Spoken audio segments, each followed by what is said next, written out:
भक्तों, श्री राधा बाबा के लाल मणि से महात्मा बनने के सफ़र में एक बार फिर आपका स्वागत है।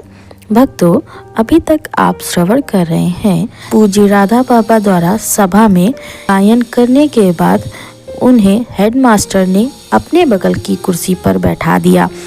मुझे लग रहा था अब मैं एक साधारण विद्यार्थी नहीं रह गया था। मेरी कमीज पर समारोह का पहला तमगा अर्थात मेडल लग गया था और जिसे देखो वही मेरी ओर प्रशंसात्मक दृष्टि से देख रहा था। वे लड़के जो थोड़ी देर पहले मेरा उपहास कर रहे थे अब मेरे निकट आना चाह रहे थे। उनकी आंखों से व्यंग के तेवर गायब हो चुके थे। समारोह में बाद में क्या हुआ मैंने वहां रहकर भी जैसे नहीं देखा था। मैं तो बस इतना चाहता था कि समारोह समाप्त हो तो मैं मैया और भाभी को अपना तमगा दिखाऊं। भाभी के प्रति मेरे मन में कृतज्ञता का अभाव हिलोरे मार रहा था। उन्हीं की सलाह पर और उन्हीं के बताए तरीके से आज मुझे पुरस्कार मिल सका था। समारोह के समाप्त होते ही सीधे मैं घर की ओर चल दिया। मेरे घर पहुंचने से पहले कुछ तेज तर्रार लड़कों द्वारा मेरे पुरस्कार लेने के बाद मेरे घर पर पहुंचा दी गई। मैं जब घर पहुंचा तो मैंने देखा मैया, भाभी और भैया वगैरह बाहर ही खड़े थे और मेरा इंतजार कर रहे थे। जैसे ही मैं उनके नज़दीक पहुंचा उन्होंने मुझे गोद में उठा लिया और मेरा मुंह गुड़ से भर दिया। इस पूरी घटना से और तो अधिक कुछ नहीं हुआ, बस मेरा शिव जी पर विश्वास और प्रगाढ़ हो गया। अब मैं और ज़्यादा शिव जी के ध्यान में लग गया।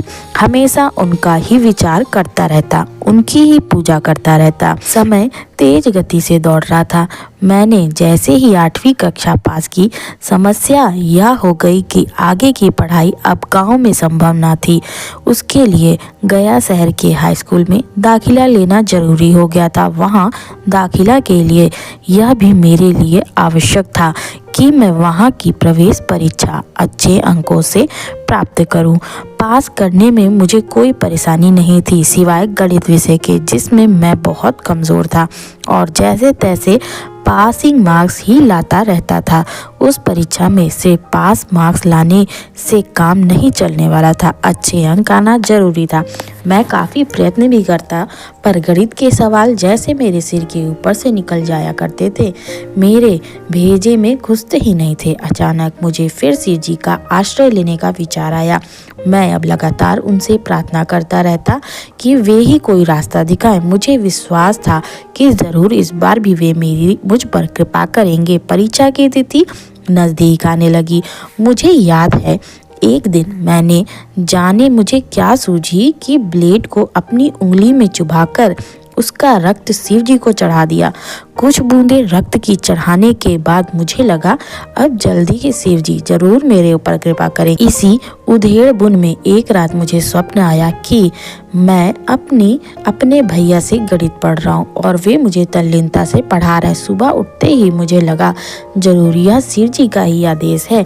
मैंने अपनी गणित की किताब उठाई और भैया के सामने जाकर रख दी, साथ ही अपनी मुश्किल भी बता दी। भैया ने किताब अपने पास रखते हुए मुझे अगले दिन मिलने को कहा। मेरे पास और कोई उपाय भी ना था।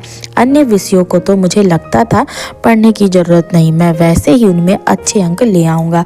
अगले दिन भैया ने मुझे एक पर्चा दिया जिसमें उन्होंने कुछ सवाल और उनके हल लिख दिए थे और मुझसे कहा था कि इन्हें याद कर लूँ। मैंने ऐसा ही किया।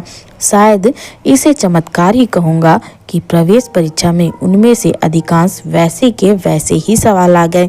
मैंने तो उनके हल याद कर लिए थे। बस मैं अच्छे अंकों के साथ उत्तीर्ण हो गया और अब वहाँ पढ़ने के लिए जाने की तैयारी करने लगा। जब मैं प्रवेश परीक्षा देने के लिए शहर गया था तो हमें एक धर्मशाला में ठहरना पड़ा था। करीब 50 लड़कों को वहां ठहराया गया था। जिले भर से लड़के आए थे। माँ ने मुझे चलते वक्त एक 5 रुपए का नोट दिया था और कहा था मुसीबत के वक्त काम आएगा, इसलिए संभाल कर अपने पास रखे रहो। इत्तेफाक की बात है मैंने यूं ही उस नोट के नंबर भी अपनी डायरी में नोट कर लिया। हुआ यूं कि वह नोट किसी ने चुरा लिया। परीक्षा का अधिकारी को जब मैंने अपने नोट चोरी होने की बात बताई तो उसने कुछ भी सहायता करने से इनकार कर दिया। यहाँ तक कि नोट के नंबर बताए जाने पर भी उसे बरामद करने में कोई कार्यवाही करने से इनकार कर दिया। मुझे विश्वास था कि वह नोट जरूर मेरे साथ ठहरे किसी लड़के ने ही चुराया है। साथ ही मुझे इस बार भी शिव जी पर यकीन था कि वे जरूर मेरे नोट मुझे वापस दिलाएंगे। मैं धर्मशाला के अधिकारी के पास गया और नोट गुम होने की बात बताई। उन्होंने धैर्यपूर्वक पूरी बात सुनी और मुझसे ही पूछा मैं इसमें क्या कर सकता हूँ। मेरे लिए इतना ही पर्याप्त था।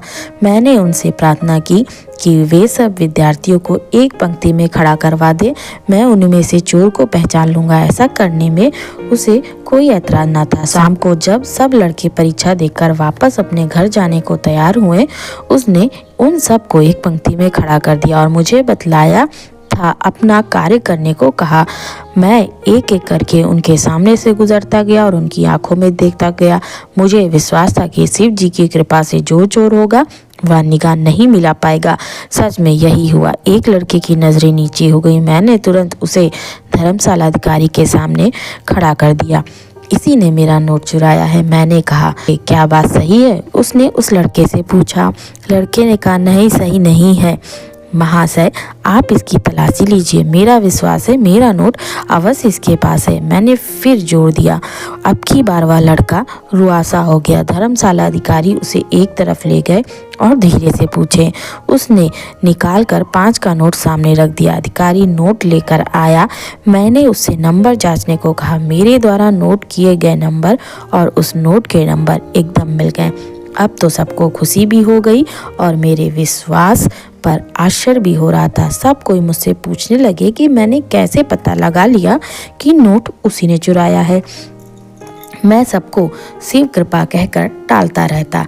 मुझे लगता था कि मेरा नोट कदाचित मुझसे गिर गया होगा और इस लड़के ने उठाकर अपने पास रख लिया। अगर वह मुझे वापस लौटा देता तो कदाचित ऐसी स्थिति नहीं बनती। खैर, मेरा स्कूल में दाखिला हो गया। मुझे वहीं छात्रावास में जगह भी मिल गई। प्रायः खाली वक्त में दूसरे लड़कों के साथ खेलने में वक्त ज़ाया ना करके मैं वहाँ के फाटक पर झूल झूल कर मन बहला लिया करता था। एक दिन की बात है, मैं फाटक पर झूल रहा था कि एक साधु जाने कहां से आए और मेरे पास खड़े हो गए। क्या बात है बाबा, भूख लगी है, कुछ खाने के लिए चाहिए? मैंने ऊपर से नीचे तक उन्हें गौर से देखा। उम्र कोई 60 के आसपास होगी, दुबला पतला शरीर, लेकिन चेहरे पर ताजगी। जाने मुझे भी क्या हो गया। मैंने परिहास करने की दृष्टि से उनसे पूछा, बाबा अगर तुम यह बता दो कि मेरी जेब में कितने पैसे हैं तो सब पैसे तुमको दे दूंगा। बाबा ने अपनी पैनी निगाहों से मुझे देखा। उसे इस समय परिहास करना शायद अच्छा नहीं लग रहा था। उसे लगा कि उसकी जैसे परीक्षा ली जा रही है।